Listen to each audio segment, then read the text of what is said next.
En el informativo minero de la web, Minería al Día, conduce Stephanie Pardo, abogada senior de Holland & Knight.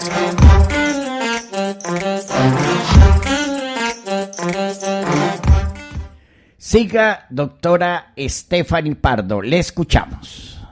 Muchas gracias, Edgar. Soy Stephanie Pardo, Senior Counsel de la Oficina de Abogados Holland & Knight, oficina internacional con más de 2.000 abogados en el mundo.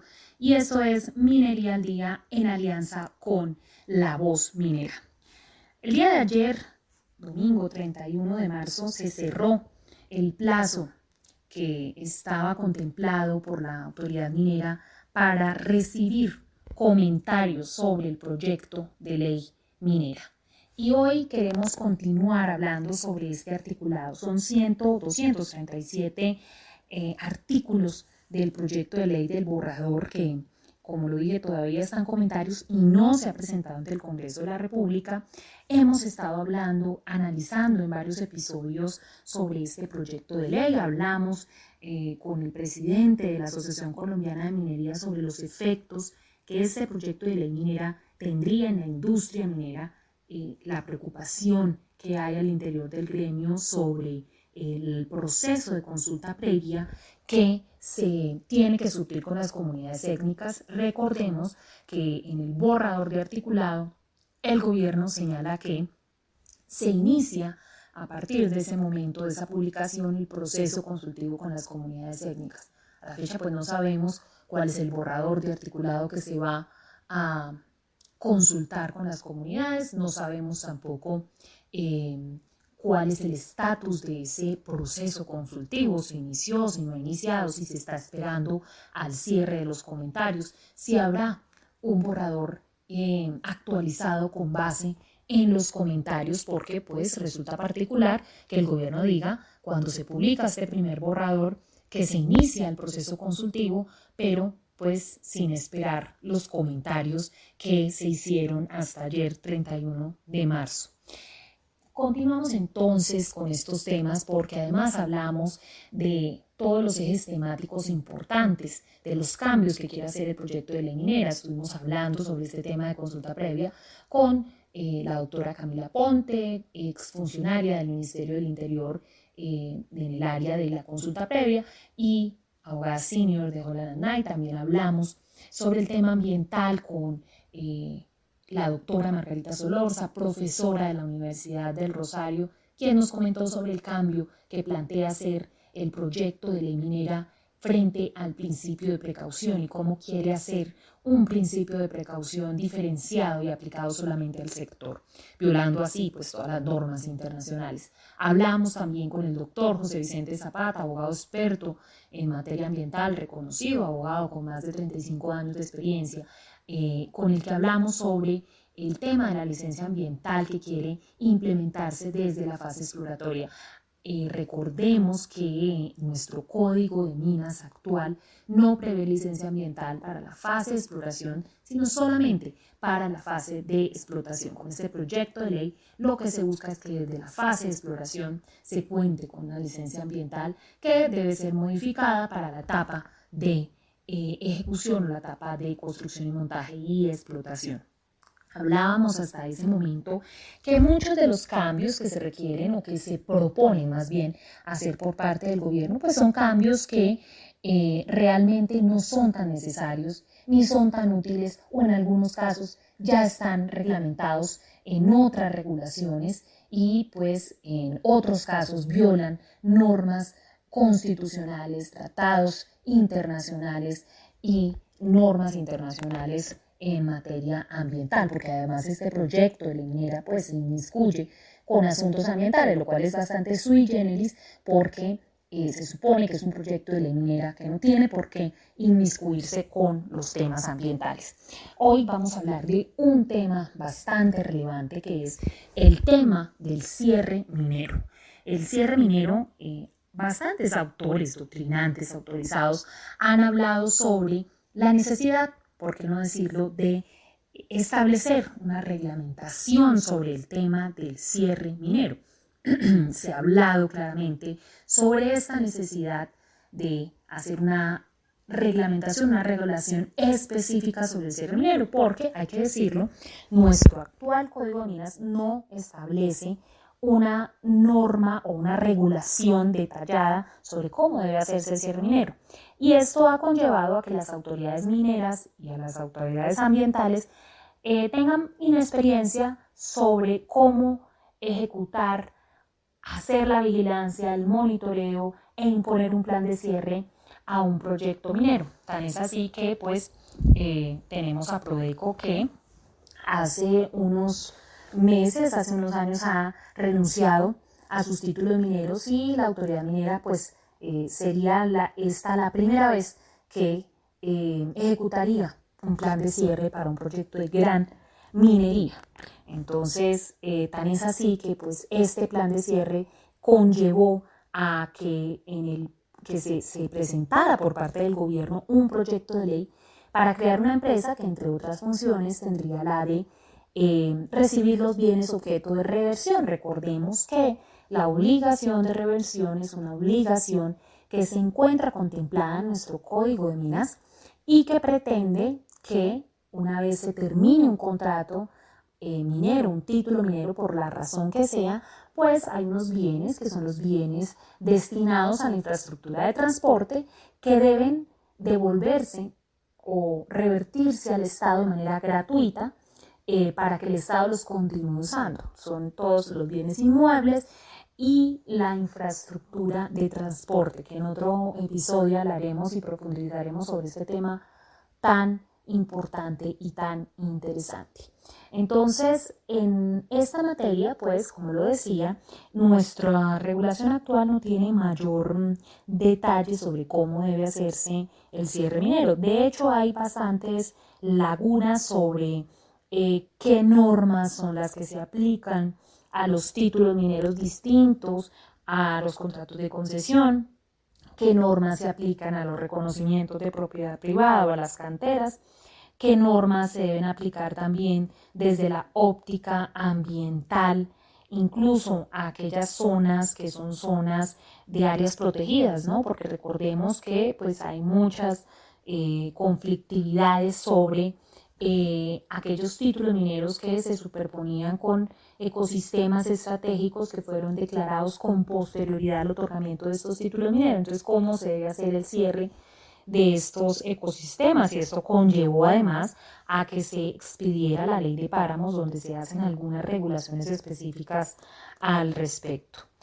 En nuestra actual codificación, digamos que contamos con el decreto 1076, que tiene un capítulo destinado a todo este tema del desmantelamiento, del cierre, desmantelamiento y abandono, y que pues establece unas normativas especiales. El proyecto de ley minera, ¿qué quiere hacer? Entonces, el proyecto de ley minera establece que se debe establecer un plan de cierre, que este plan de cierre se debe implementar desde la fase exploratoria. Recordemos que si se aprueba este proyecto de ley minera como está, desde la fase exploratoria se requeriría licencia ambiental, lo que conlleva a que el capítulo 5 de este borrador, que habla sobre el cierre minero, deba concatenarse, deba concordarse con esta licencia ambiental, pues en la licencia ambiental para la etapa de exploración deberá incluirse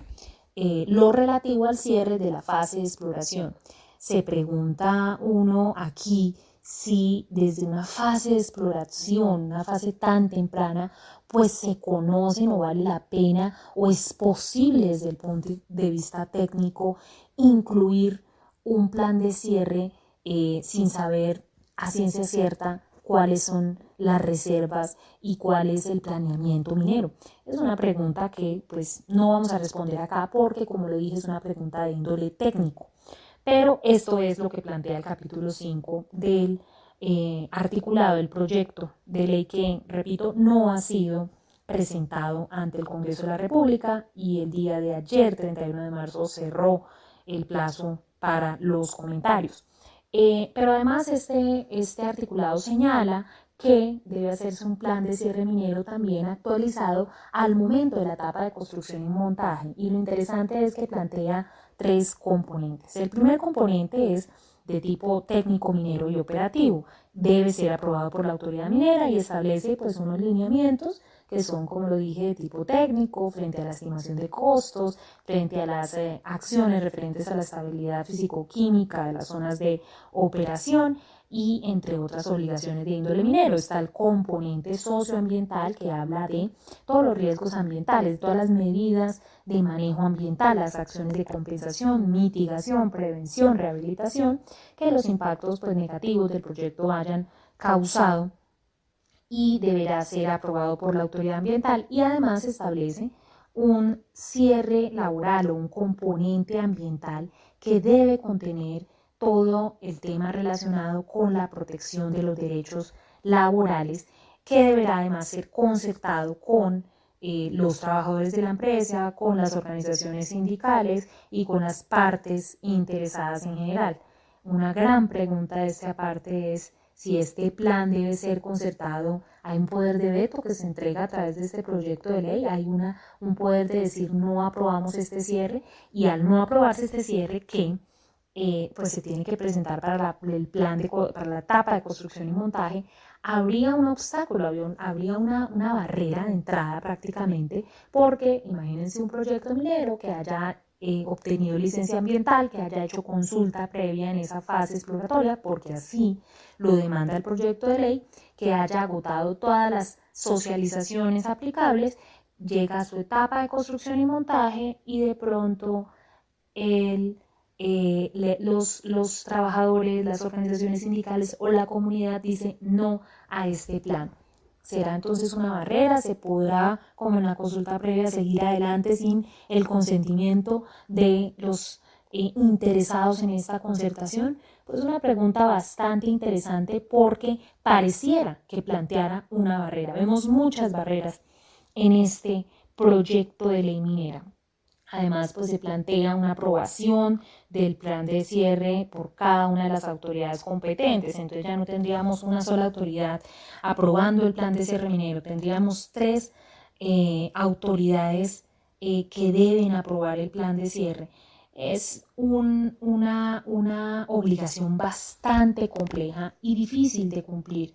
Si este proyecto de ley minera se llegara a aprobar, pues claramente estamos hablando de que habrá un gran desafío para todos los mineros y habrá un temor y un desincentivo a los inversionistas y a los mineros de continuar, de comprar, de adquirir proyectos mineros en Colombia, porque bastantes impedimentos y barreras se establecen y se prevén, no más en esta etapa pues temprana que es la de construcción y montaje frente al tema del plan de cierre. Y lo más interesante y último que quiero hablar en este capítulo es el tema del periodo de transición para la adopción de ese plan de cierre minero, porque se señala que todos los títulos mineros existentes al momento de la expedición de la ley pues deben contar con un plan de cierre conforme a esas reglas establecidas en este capítulo, es decir, que quieren hacer o aplicar esta nueva ley de manera retroactiva a los títulos mineros sin respetar pues los derechos adquiridos y sin respetar el avance de los proyectos mineros. Entonces, si hay un proyecto minero en etapa de explotación, debe iniciar un plan de cierre, elaborarlo y concertarlo. ¿Y qué pasa si las partes interesadas no están de acuerdo en ese plan de cierre?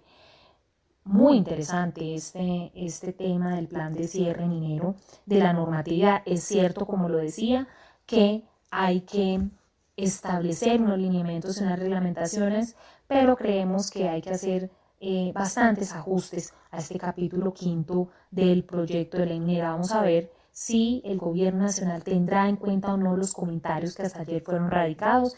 Han sido radicados bastantes comentarios por parte de diferentes personas. La organización Women in Mining, Mujeres en Minería Colombia, el día de ayer, el día sábado 30 de marzo, presentó los comentarios al proyecto de ley expresando su preocupación sobre cuáles son las normas sobre equidad de género y los impactos que tendrá este proyecto de ley sobre las mujeres, porque no vemos de ninguna manera que haya una implementación de medidas para la equidad de género y para la protección de los derechos de las mujeres. No hay que olvidar que cuando se trata de un cierre de industrias, pues las primeras perjudicadas son las mujeres mineras, que en nuestro país, en la pequeña minería y artesanal y en la minería artesanal, corresponden exactamente a un porcentaje mayor al 50% de la fuerza laboral minera. Entonces, son varios factores, varios ejes temáticos que se tienen en cuenta. Estaremos muy pendientes de de los pasos a seguir, de si el gobierno implementará, tendrá en cuenta y actualizará el borrador de articulado, o si simplemente tomará esta fase de comentarios como una etapa más y no tendrá en cuenta los ajustes, las preocupaciones y los comentarios de la comunidad. Muchas gracias, Edgar. Soy Stephanie Pardo, abogada experta en asuntos mineroambientales de la firma de abogados Holland & Knight.